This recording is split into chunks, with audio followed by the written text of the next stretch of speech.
ఈ మాటకి అసలు నేను ఎందుకు పుట్టినానురా బాబు అని అనిపించింది.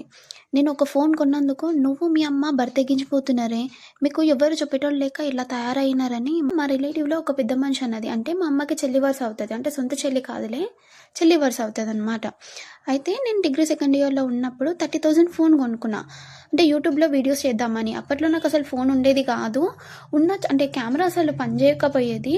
ఏదో కెమెరా కొనేంత స్తోమత లేదు కాబట్టి కొంచెం మంచి ఫోన్ కొనుక్కున్నా. అది కూడా 0 డౌన్ పేమెంట్‌తో ఈఎంఐలో. నేను హోమ్ ట్యూషన్స్ చెప్పి మార్నింగ్ అసలు చాలా కష్టపడి కొనుక్కున్నా. ఆ ఫోన్ ఎట్లా కొనుక్కున్నానో నాకే తెలవాలండి.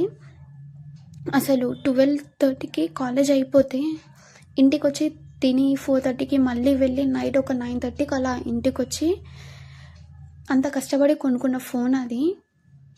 కానీ ఇప్పుడు ఆ ఫోన్ లేదులే, పోయింది.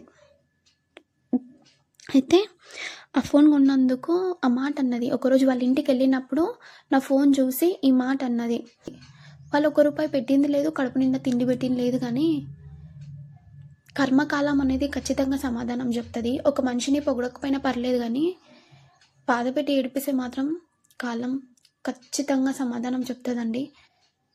మాట అన్నప్పుడు నా కళ్ళల్లో నీళ్ళు తెచ్చుకోవడం తప్ప నేనేం చేయలేకపోయినా, ఈరోజు కాకపోయినా రేపైనా ఏదో ఒక రోజు కావచ్చు, ముఖం మీద కొట్టినట్లు నా గెలుపుతో సమాధానం చెప్తా, రెడీగా ఉండు.